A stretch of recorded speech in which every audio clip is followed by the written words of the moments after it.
Não deixem essa roupa do Real Madrid enganar vocês.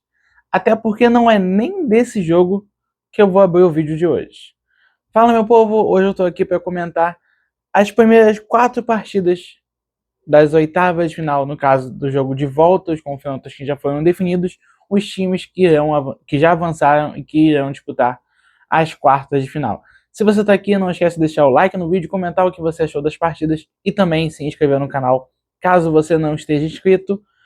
E olha só, eu quero saber de vocês se eu errei.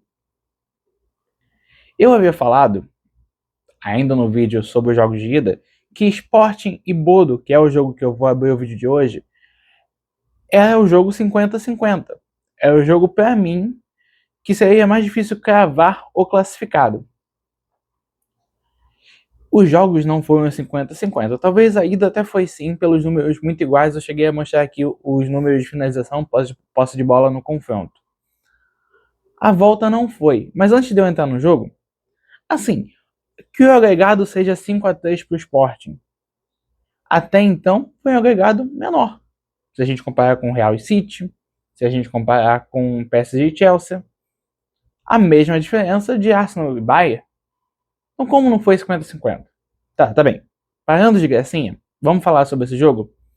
Se houve um milagre beneficiando o Benfica, o outro time de Lisboa, em algum momento, também teria o seu grande feito nessa Liga dos Campeões. E não estava certo quem achava que o único grande momento do Sporting seria a classificação entre os 8 primeiros. Porque, cara, o Bodo, eu falei aqui, é um dos times mais organizados. O Bodo foi elogiado na coletiva pelo Ancelotti, uma pergunta meio sem noção a ser feita pelo treinador da seleção brasileira, mas enfim. O Bodo tem um time muito organizado. O Bodo tinha bastante potencial de chegar e conseguir a classificação nesse jogo de volta, sem muita dificuldade. Até porque, como a Federação Norueguesa adiou o jogo do Bodo, o time não chegou nem cansado.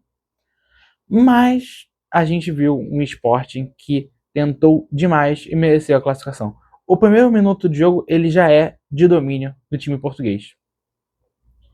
Um Sporting que tentava muito lançar bolas pro Pedro Gonçalves, pro Luis Soares, enfim, qualquer jogador que aparecesse na área, a tentativa era de fazer a bola chegar nele. E demorou um pouquinho, tá? O próprio Pedro, o Trincão perderam algumas oportunidades até o time português marcar o primeiro gol no confronto. A questão é que, depois do gol de cabeça do Gonçalo Inácio, a porteira abriu.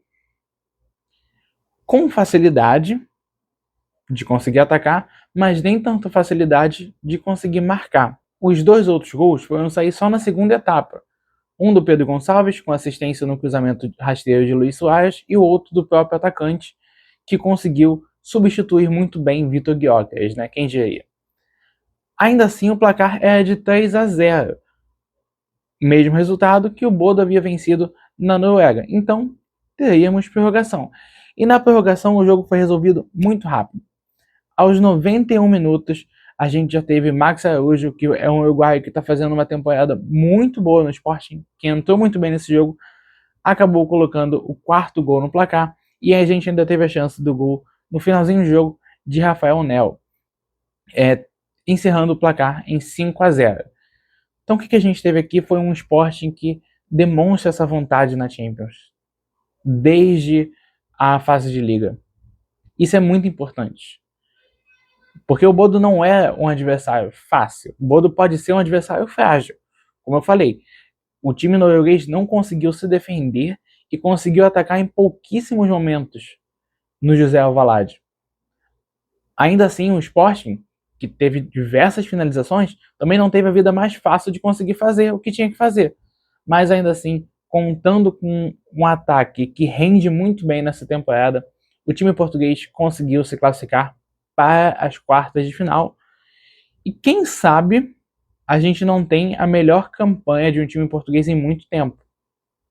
A última boa campanha recente, ou de pelo menos semifinal de um time português, é o Porto, campeão de 2004 contra o Mônaco. O Sporting tem a possibilidade de ser o primeiro clube português para mais de 20 anos, 22 anos para ser mais exato, a bater uma semifinal. Mas é claro que vão depender de outras coisas aí. Até porque o Sporting vai enfrentar o Arsenal, né? Então, já falando do Arsenal, vamos agora falar sobre Arsenal e Bayer Leverkusen, que para mim foi o jogo mais fraco, considerando o ida e volta entre as oitavas da Champions. Dessa vez, eu não posso reclamar do Arsenal, que fez um jogo do qual conseguiu controlar e resolver a partida bem cedo. Posso dizer que a gente vê um Arsenal com uma postura mais ofensiva do que inclusive a gente vê em algumas partidas da Premier League e dando muito trabalho para o Blažević, que é o goleiro do Bayer 04. Os gols foram feitos pelo Eze, um golaço em que depois de uma jogada de passes rápidos, meio que numa jogada de futevôlei, ele vira o corpo e bate muito forte, sem chance alguma do goleiro defender. E depois do segundo gol é de Declan Rice, que nesse jogo conseguiu voltar a pisar na área. O Rice, ele tem essa, além dos gols de falta, ele tem esse poderio importante que é pisar na área para finalizar. Ele conseguiu fazer isso nesse jogo 2 vezes. A primeira ele levou perigo, a segunda ele conseguiu converter no chute mais forte, né? Essa não foi tão dentro da área assim, ele acaba recebendo fora depois de uma tirada de bola do Bayern, consegue entrar ali na pequena área e finalizar. O Arsenal ainda chegou a fazer mais um gol que foi anulado do Havertz, um lance meio estranho, que ele faz um puxão de camisa, faz um gol de mão. Esse obviamente não tinha como nem valer. Mas ainda assim, 2-0, placar importante. Era um time que venceu também por 2-0 o Everton no último jogo que disputou, mas ainda muito irregular para um time que é favorito na competição. Então, mostrar esse Arsenal, como a gente viu contra o Bayer Leverkusen, é muito importante para esse time criar confiança e a gente ver que o Arsenal, beleza, consegue jogar bem. O time até tentou no começo do jogo escanteio, escanteio, escanteio. Depois, como viu que o Bayern estava conseguindo levar melhor na defesa, bola no chão e o time conseguiu definir. E eu acho isso muito importante porque vai ser um desafio do Arsenal nessa fase final de Champions. Nem sempre o escanteio vai resolver. Por isso é tão importante você ter outras formas de conseguir levar melhor no placar. E o Arsenal conseguiu contra o time alemão. 2-0, jogo tranquilo, em que o Raya só teve de trabalhar no final do segundo tempo, fazendo uma boa defesa, que ele não passa total segurança, mas nesse jogo ele também foi bem. Indo agora para um inglês que não conseguiu se classificar, o Chelsea fez feio contra o PSG. Um baile do PSG. 3-0, sem dificuldades alguma, com todo mundo jogando bem. Vitinha, Barcola, Kvaratskhelia, que faz o primeiro gol. E é impressionante como o PSG realmente conseguiu virar a chave na temporada. O time entende que quando chega o momento final de Liga dos Campeões, esse time precisa render e assim o faz. Luiz Henrique comemorou muito nesse jogo, não só pela classificação, mas também pelo desempenho de um PSG que defensivamente foi até melhor em comparação ao jogo de ida, mostrando a importância desse time. E eu falo defensivamente porque se é um ponto positivo para o Paris, é o principal ponto negativo do Chelsea. Eu critiquei na partida de ida até a atuação do Safonov. Ele foi bem nesse jogo. Agora, se olhar do lado do Chelsea, Jorgensen, que defendeu o primeiro jogo, não foi titular. Quem atuou nessa partida foi o Robert Sanchez, que foi muito mal. Mas não só ele. O Sanchez foi mal.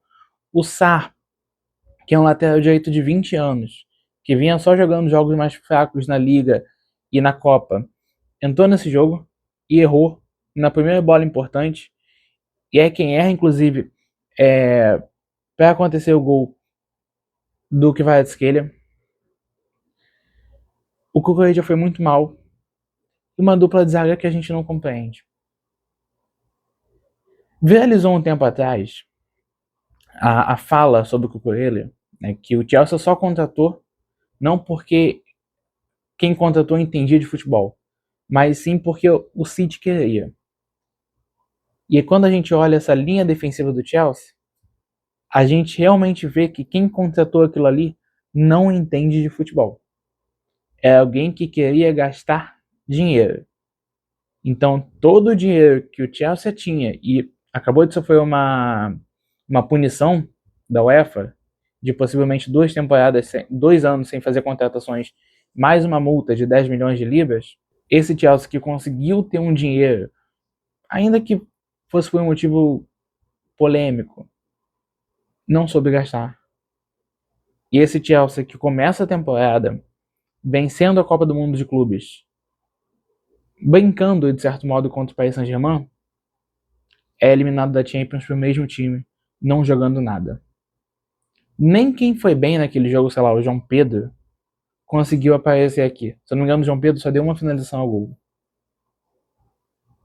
Mostra exatamente isso. A consciência do PSG, como esse time consegue render nesse momento chave da temporada. Agora a gente tem que ver a questão do Barcola, que ele saiu, se eu não me engano, no comecinho da segunda etapa. Vamos ver se é uma coisa mais grave ou se ele logo vai estar de volta. E do outro lado, um Chelsea que não existiu. Um Chelsea que defensivamente errou tudo que podia acontecer no jogo, que ofensivamente pouquíssimo fez, que talvez o único jogador que tenha feito uma jogada que chamou a atenção nesse time foi o Garnacho. O PSG foi tão bem, defensivo e ofensivamente, que quem faz o terceiro gol é o Mayolu. Mas ele entra, conseguiu um espaço depois de uma jogada muito bonita envolvendo o Vitinho, que vai à esquerda, um cruzamento na entrada da área, o jovem jogador pega e marca um golaço. Isso foi outra coisa, né? O PSG foi só golaço nesse jogo aqui, ainda que tenha sido ajudado pelas falhas do clube londrino. Então, bom, falamos de uma felicidade da Inglaterra, sobre o Arsenal, falamos sobre uma tristeza sobre o Chelsea e vamos falar sobre mais uma tristeza, que é o Manchester City. O City, minha gente, é complicado, né? Aí é o que eu falo da camisa do Real. Já tinha chamado a atenção isso sobre o jogo de ida. O Real vinha com vários desfalques. O Mbappé estava viajando, até numa surpresa. O Bellingham também, mas o Bellingham não chegou a entrar. O Real tem Militão e tinha o Carvajal voltando. Carvajal que também entra nesse jogo, vou falar mais pra frente. E aí você tinha as mesmas questões do jogo de ida. O Arnold podia ser um perigo, onde o Jeremy Doku podia ir muito bem. O City tinha o Cherki como novidade. Ele não tinha jogado nem na ida contra o Real e também não tinha participado da partida contra o West Ham. O Real acabou tendo a chance do Guardiola nesse jogo, que colocou o Semenyo no banco. Ainda assim, a minha sensação sobre o Guardiola era negativa. Tá? Porque o City até tentou, criou bem, o Roda parece andando da área, fazendo, se não me engano, a primeira finalização do jogo. O próprio Cherki criou, finalizou. Bernardo Silva começou bem. O roteiro é bem semelhante ao que foi o jogo de ida. Só que o roteiro é tão similar que também teria vitória do time madrilenho. Dessa vez, não puxada pelo Valverde, e sim por Vinícius Júnior. Num cruzamento da área, ali a bola sobe para o Vinícius, ele finaliza para o gol, e o Bernardo Silva acaba salvando com o braço. O juiz de primeira dá impedimento na jogada, o VAR revisa e depois expulsa o jogador português e dá o pênalti. Vinícius cobra, ele que podia estar badalado perante a torcida do City e depois de perder um pênalti no jogo de ida, cobra com a maior tranquilidade do mundo e baila, e finge que chora para a torcida do City, abrindo o placar. Posso dizer que de diferença foi a postura do City pós o primeiro gol. Se no jogo de ida a postura já foi de um time derrotado, aqui não.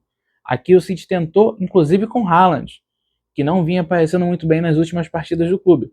Só que o Haaland finaliza, cortou a salva e logo em sequência o Vinícius Júnior faz uma baita jogada, dribla 2 defensores, dribla até o goleiro, Donnarumma, mas acaba finalizando para fora. Depois disso o jogo ainda fica muito aberto e um momento de gols perdidos.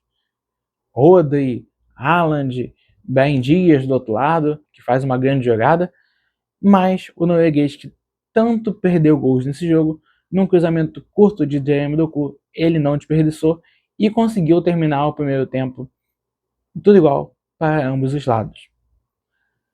E isso acendeu uma luz no City de seguir tentando. O que foi ampliado quando no intervalo o Arbeloa decide sacar o Courtois, que tinha sentido ali, ainda não sabe o que aconteceu, mas ele sentiu saindo do campo no primeiro tempo, e a entrada do Lunin, que podia ser um ponto positivo para o City, deixar de sofrer com o goleiro belga, acontece que o Lunin entra defendendo 2 bolas do Haaland. E é complicado quando você enfrenta um time que tem um goleiro já muito chato, na visão de muitos, inclusive a minha, hoje o melhor goleiro do mundo, e aí entra o reserva dele porque ele se lesionou, e esse reserva também tem uma atuação de gala. Porque o que o Lunin fez é de bater palma. E não só nas finalizações do Haaland, também na de outros jogadores. Mas já que eu estou falando muito em nome do Haaland, eu acho que aqui entra a minha principal crítica ao Guardiola. Aos 56 minutos, Haaland finalizando muito melhor do que nos últimos jogos, tendo convertido uma bola já, acaba sendo substituído. Eu entenderia se essa substituição fosse por cansaço, fosse por mudar estilo de jogo, fosse para ter alguém que buscasse mais a bola, mas a substituição pareceu ser para poupar o atacante. Poupar para quê? O City realmente acha que do jeito que está jogando a Premier League vai acontecer um milagre? Poupar o Haaland pensando em Copa? O Guardiola realmente precisava tirar o Haaland antes dos 15 minutos do segundo tempo? O Haaland?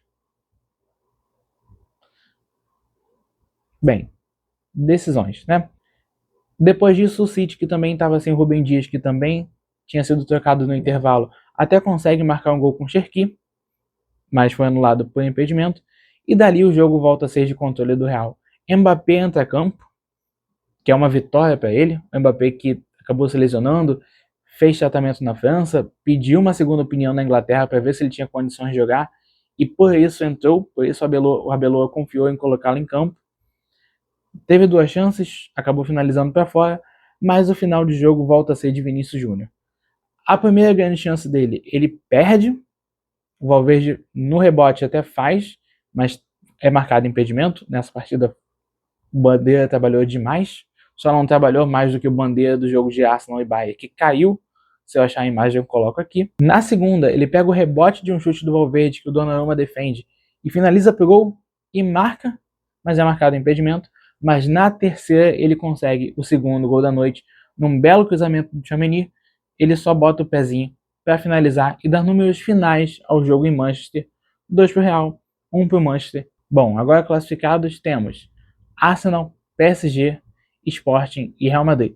Já adiantei para vocês que um dos confrontos é Arsenal Sporting. O PSG vai enfrentar o vencedor entre Galatasaray e Liverpool. Jogo bem aberto, 1-0 na Turquia, esse jogo vai ser em Liverpool. E o Real Madrid enfrenta o vencedor entre Atalanta e Bayern, que na verdade não espera, porque todo mundo sabe que o Bayern vai passar. Então eu volto a ver vocês amanhã falando desses outros 4 jogos das oitavas de final da Liga dos Campeões. Se você gostou desse vídeo, não esquece de deixar o like, comentar se você mudou o teu favorito, se você acha que algum time já pode gritar que é campeão. Também não se esquece de se inscrever no canal caso você não esteja inscrito. Eu vou ficando por aqui. Fui!